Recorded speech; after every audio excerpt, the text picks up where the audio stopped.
Bonjour à vous deux, Monsieur Blancart et Monsieur Lévesque. Est-ce que vous pourrez un peu vous présenter et aussi présenter votre labo? Oui, bonjour Monsieur Huet.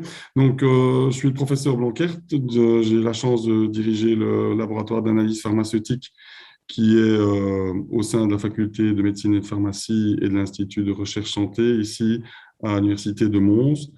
Et donc, ce laboratoire est surtout investi dans tout ce qui concernera des petites molécules, c'est-à-dire voilà, qui sont beaucoup plus légères que des protéines ou des peptides, si je veux le traduire un petit peu comme cela, et qui sont soit des médicaments, pour faire simple, ou parfois des molécules aussi que l'on retrouve dans notre organisme et qui peuvent éventuellement être des biomarqueurs de certaines pathologies. Et donc, on développe à la fois tout ce qui va permettre de quantifier ces molécules dans le sang, les urines, etc., ou parfois les utiliser aussi comme outil diagnostic. Ok, Monsieur Lévesque.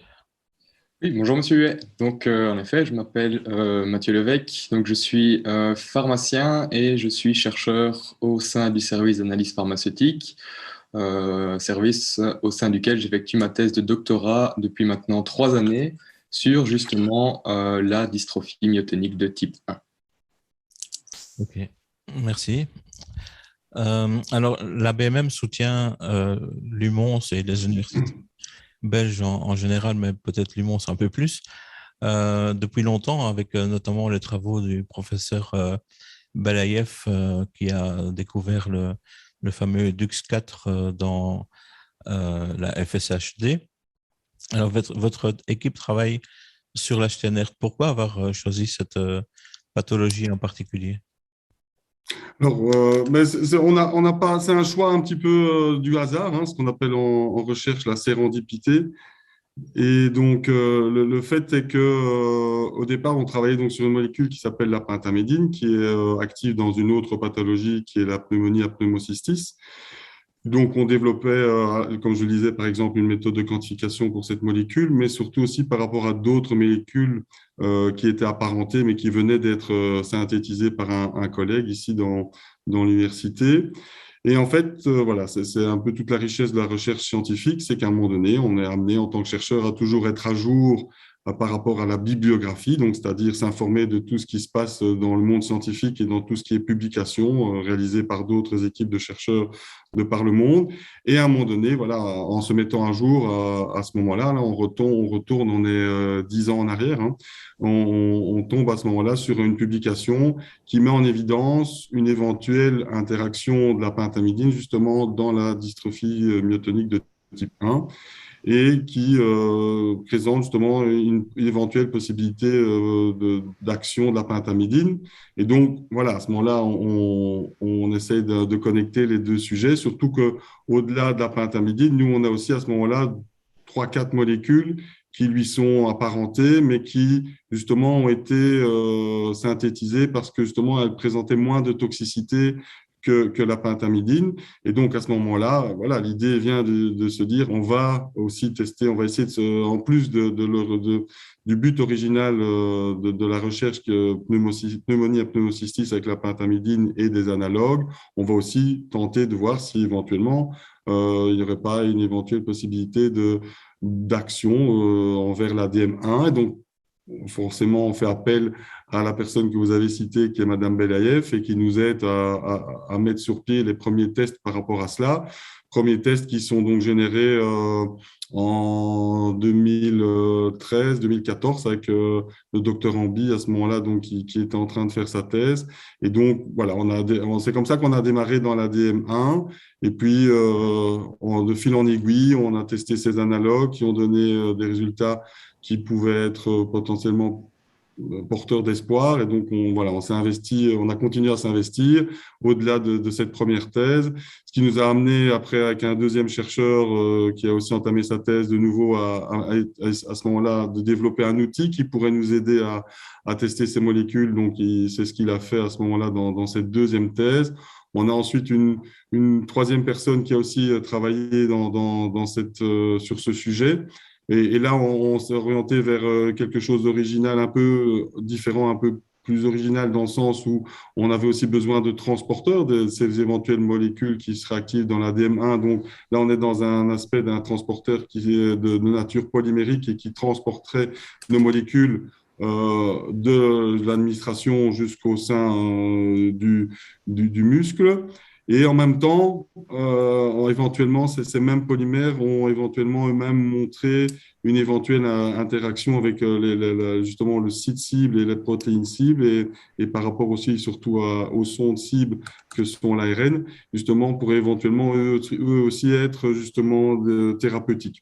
Et donc ça, c'était la troisième thèse de doctorat qui a eu lieu juste en lien avec le sujet de l'ADM1. Et voilà, il y a 3 ans, comme Mathieu l'a dit, lui a pris la relève, il a repris le bâton pour continuer dans ce sujet et de manière à rendre encore plus robuste la méthode qui permet de détecter et de mettre en évidence l'interaction entre les molécules que l'on sélectionne et les cibles ARN qui sont pathologiques dans la DM1.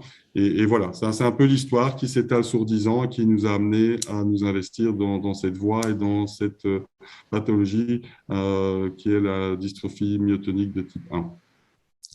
Ok, mais on peut peut-être passer la parole à Monsieur Lévesque pour expliquer un peu la méthode qu'il utilise. Oui, tout à fait. Donc, ce que je propose, c'est au départ repartir sur le mécanisme pathologique brièvement pour comprendre justement cette méthode de mise en évidence de candidats thérapeutiques. Donc, au niveau de la maladie de Steinert, donc, elle est caractérisée par un défaut génétique au niveau de l'ADN, défaut génétique qui donnera naissance à un ARN caractérisé par une structure particulière.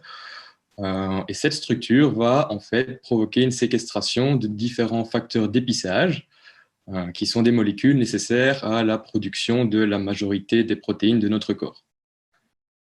Donc, la séquestration de ces différents facteurs d'épissage va par conséquent produire des protéines qui seront anormalement exprimées et qui donneront lieu aux différents symptômes de cette pathologie. Au niveau de la stratégie thérapeutique sur laquelle nous nous dirigeons sur notre axe de recherche, ce serait de considérer que de petites molécules pourraient interagir avec cette structure d'ARN et pourraient en quelque sorte libérer les facteurs d'épissage précédemment séquestrés et ainsi leur rendre leur rôle physiologique. Donc, la technique développée met en avant ici une technique d'électrophorèse capillaire d'affinité qui justement sert à quantifier les différentes interactions entre ces petites molécules et l'ARN représentatif de la pathologie pour ensuite venir éventuellement mettre en évidence des potentiels candidats thérapeutiques. Ok, donc on voit en fait depuis 35 ans que les différents télétons, qu'ils soient français, américains, italiens, belges, etc., ont financé la recherche fondamentale. Ici, on n'est plus dans la compréhension de la maladie, on est dans la recherche de thérapeutique. On a vu que, notamment dans la myotrophie spinale, ça fonctionne. On est passé d'une maladie orpheline à une maladie avec plusieurs candidats médicaments. Donc, c'est un grand espoir pour les malades. Est-ce que, avec votre recherche, on peut espérer, dans un terme relativement court, d'obtenir un résultat avec un médicament à la clé? Voilà. Qui doit répondre? Donc c'est au niveau du délai, je pense que c'est compliqué à estimer. Ce qui est sûr, c'est que les potentiels candidats thérapeutiques mis en évidence par notre méthode devront dans un premier temps être vérifiés par des méthodes d'analyse plus connues, mais malheureusement plus contraignantes au niveau de la recherche. Donc, je pense qu'il y aura toute une procédure qui ira relativement rapidement, mais qui nécessitera d'être tout de même confirmée par des méthodes plus ancestrales. Mm-hmm.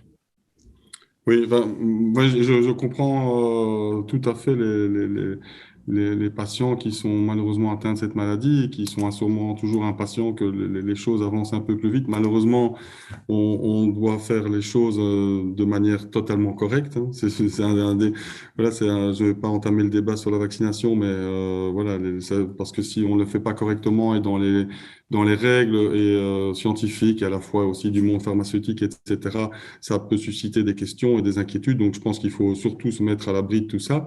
Et donc, après, à un moment donné, voilà, même avec des molécules qui parfois sont connues, parfois, comme je l'ai évoqué au tout début ici, il y a des molécules qui sont des molécules nouvelles aussi, hein, puisqu'on a une molécule qui est connue, mais qui donne des bons résultats, mais qui a néanmoins encore des défauts. Donc, on essaye de corriger. Donc, finalement, ça donne naissance à une nouvelle molécule avec le côté positif et et les défauts en moins. Donc, mais néanmoins, vu qu'elle est nouvelle, il faut s'assurer de sa sécurité et de ne pas de ne pas avancer trop vite et de ne pas non plus, ça sert à rien d'avoir une molécule qui serait trop toxique, etc.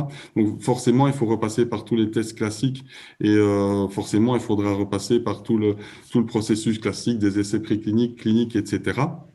Mais je pense que néanmoins, parfois, on peut avoir un bon espoir par rapport à ça, surtout par rapport à des molécules qui seraient moins contraignantes au niveau de l'administration ou d'autres aspects tels que ceux-là, mais qui néanmoins, comme l'a dit Monsieur l'évêque, vont devoir être garants d'un haut degré de sécurité par rapport à la santé publique et par rapport aux patients à qui elles seraient administrées. Donc ça, c'est quelque chose sur lequel on ne peut pas être non rigoureux. Donc c'est vraiment un point important.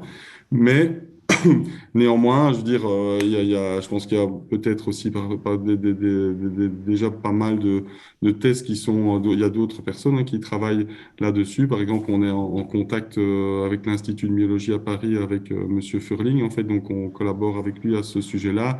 Et donc la partie donc qui a été décrite aujourd'hui par Monsieur l'évêque vient s'insérer une suite de briques qui justement sont logiques entre elles et qui, une fois que les résultats sont positifs dans l'une, bah, entraînent les tests dans l'autre justement pour confirmer, s'assurer que les résultats qui ont été générés sont bien corrects et de manière justement à avancer une étape plus loin de manière positive et ne pas finalement avancer de manière totalement aveugle et justement en se donnant des faux espoirs. Je pense que c'est aussi quelque chose d'important. Et donc voilà, on doit respecter tout un processus pour justement ne pas avancer à l'aveugle et générer de mauvais résultats qui pourraient donner de faux espoirs, surtout que voilà, c'est important justement dans le domaine où on se trouve ici, il y a cet aspect qui peut être justement très très intéressant tout de suite, c'est qu'il y a un contact concret finalement avec une pathologie, avec des patients, etc. Et donc une responsabilité supplémentaire par rapport à cela ou par rapport à d'autres sujets, parfois de recherche, où finalement on n'est pas en contact direct avec la pathologie ni avec des patients. Donc, je pense que c'est un point qui est aussi ici extrêmement important et avec lequel il faut travailler tous les jours, conscient de cela et prêt dans son esprit à faire les choses du mieux possible par rapport à ça. Ok, merci. En tout cas, on espère que ça ira le plus vite possible, mais Oui, nous aussi, en fait. J'aimerais bien vous faire une réponse ou vous dire, voilà, dans un an, Monsieur Huet, on a quelque chose, mais malheureusement, voilà, ça serait totalement inconséquent de ma part de vous déclarer cela.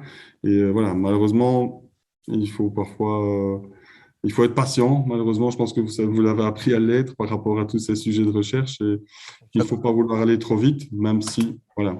Après, on le constate aujourd'hui. Après, malheureusement, parfois, ça génère aussi beaucoup d'interrogations dans les esprits de la population et des patients, forcément, par rapport à la sécurité des produits. On le voit avec cette problématique de la vaccination Covid aujourd'hui. Et donc voilà, il faut essayer de faire les choses le mieux possible et en respectant certains standards pour justement arriver au meilleur produit possible. tout à fait. Alors, quel est l'apport de la BMM dans votre recherche? On a un budget ici qu'on va, j'espère, pouvoir débloquer pour votre Oui. recherche, un budget de 20 000 euros. Alors, qu'est-ce que ça représente par rapport à... On sait que les sommes sont souvent importantes pour faire des recherches comme ça. Alors, en quoi la BMM vient vous aider? Je pense, et à la limite, j'anticipe peut-être, mais je vous remercie déjà pour ça. Et en tout cas, je vous remercie pour tout l'intérêt qui est porté aux équipes de recherche et aux appels justement à projets de recherche que vous proposez et que vous lancez régulièrement pour financer la recherche. Alors, je veux dire, voilà, je vais pas être très original en déclarant que en recherche, le nerf de la guerre, c'est les fonds, c'est l'aspect financier. Parce que voilà, il y a un aspect où voilà, le moindre achat est coûteux et où finalement financer une thèse de recherche comme celle de Mathieu Lévesque représente un coût. Et en plus, voilà, avec toute la responsabilité dont on vient de parler qui est derrière. Et donc, je pense que des appels à projets et des financements tels que propose la BMM sont vraiment extrêmement importants et viennent vraiment soutenir la recherche. Et les projets, bien sûr, qui sont directement en lien pour la BMM avec la problématique des maladies au niveau dégénératif, au niveau musculaire. Et donc, voilà, je pense que ça représente un budget de ce qu'on appelle, si je veux être plus concret, dans ce qu'on appelle dans notre jargon de fonctionnement. Mais il faut vraiment, c'est pas du tout péjoratif parce que c'est finalement presque le budget le plus important si on totalise sur ouais, la longueur de durée d'une thèse. Finalement, c'est le budget le plus important et qui permet finalement quasi au jour le jour de pouvoir continuer à avancer. Et surtout, par exemple, quand on fait de la bibliographie, comme je l'ai expliqué tout à l'heure, ce qui est un des gros travaux du chercheur, c'est-à-dire de toujours se tenir au courant et d'être le plus à niveau possible par rapport à tout ce qui se fait dans la recherche dans le monde et donc dans les publications dans le monde sur son sujet propre. Et donc, en se tenant au courant de tout cela, ça veut dire que chaque fois, on a peut-être une idée supplémentaire parce que voilà, on constate qu'un tel a une idée un petit peu différente de la nôtre et que ça serait peut-être bien d'adapter son idée à notre propre méthode, etc. Et donc, chaque fois qu'on a une idée supplémentaire qui nous vient, qui nous germe dans l'esprit, ben, malheureusement, si directement on veut l'appliquer, ben, ça veut dire voilà, il y a un petit coût supplémentaire. Et voilà, il faut pouvoir à ce moment-là disposer des fonds pour pouvoir financer cette petite idée supplémentaire. Et surtout qu'on travaille dans ce domaine où à un moment donné, on travaille sur des matériaux qui sont d'origine biologique avec de l'ADN, de l'ARN, etc., des bactéries pour produire cet ADN, pour produire l'ARN. Et donc, voilà, tous ces réactifs dans le monde de la biotechnologie, de la biologie moléculaire ou même du monde analytique sont souvent très coûteux. Et donc, voilà, c'est vraiment ce genre de financement sont vraiment très, très importants et je pense soutiennent la recherche d'une manière particulière dans ce cas-ci, mais d'une manière générale, soutiennent vraiment de manière importante justement la recherche et sont vraiment indispensables et ne sont pas du tout, je veux dire, négligeables. Et je pense qu'il faut vraiment, si je peux encourager justement ce type de soutien parce qu'il est vraiment fondamental pour que la recherche puisse continuer au jour le jour. Voilà, je vous remercie. En tout cas, de notre côté, on est fiers de pouvoir soutenir la recherche en Belgique. Je le rappelle, on soutient toutes les universités, mais cette année-ci, plus particulièrement l'université de Mons. Alors voilà, j'invite les personnes qui auront regardé cette vidéo à soutenir eux aussi la recherche. Il est aussi possible de soutenir les malades parce que nous avons deux pôles différents, donc un pôle recherche et un pôle soutien aux malades. Donc il y aura un panneau à la fin de cette vidéo avec le numéro de compte pour pouvoir soutenir la recherche et les malades. Monsieur Blankert et Monsieur Levesque, je vous remercie. En Et tout cas, on vous remercie vivement aussi. passer quelques temps avec nous. Pas de Et souci. évidemment, je vous souhaite bonne réussite dans cette Merci beaucoup. Merci.